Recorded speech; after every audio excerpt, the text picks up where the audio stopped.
For those of you preparing for technical interviews, I would like to introduce you to this great resource, which is a big O cheat sheet. You can access the URL below in the description.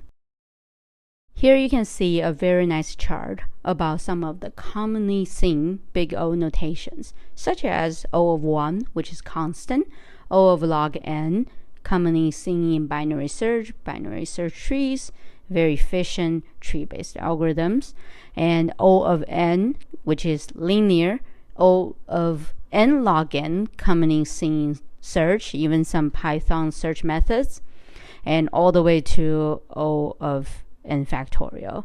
N is the size of the input, and this chart and its big O notation shows you how fast would the algorithm, the number of operations and complexity of the algorithm would grow as the number of inputs grow, and n is the number of inputs. And n can range anything from 1 to 1,000 to 1 million, and that can quickly get very big. First, we have O of n, which is linear. As the input increases, the time complexity also increases. As you can see, O of n is a straight line. So that means as the input n increases, the time complexity also increases linearly. And then we have O n log n. This is a common one we see a lot in sorting algorithms that are implemented in Python, for example.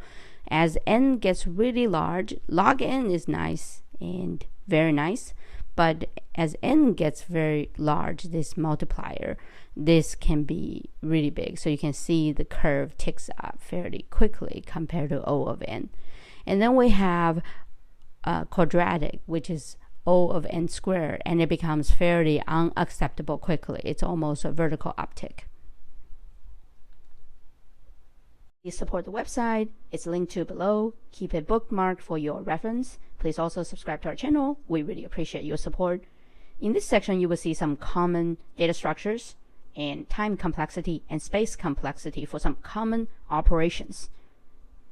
On this page, we have very well used data structures like array stacks, and you can see the average, worst, time complexity for common operations that you would do on these data structures: access, search, insertion, deletion, and these can come very useful in a technical interview where you want to discuss trade-offs of using a particular data structure and how it might change, your choice might change depending on the business requirement and the requirement of the system.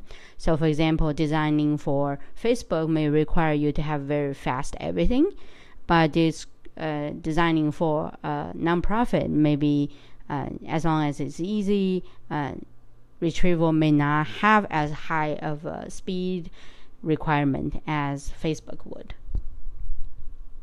Space complexity is not often talked about, but it's still important to be aware of, especially for mobile development where space is a constraint.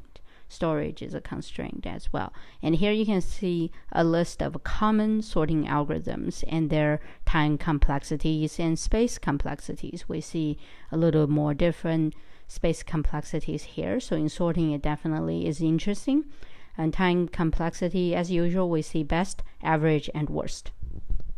What I like about this cheat sheet is you see some of the common and most important data structures like array, stacks, queue. You also see some of the important sorting algorithms like quicksort, also merge sort and heap sort. And so that's very useful. And most important, big O time complexities that we should know: O of n, O of n log n, all this stuff, and how it changes and compared to others. So this graph puts into pretty drastic perspective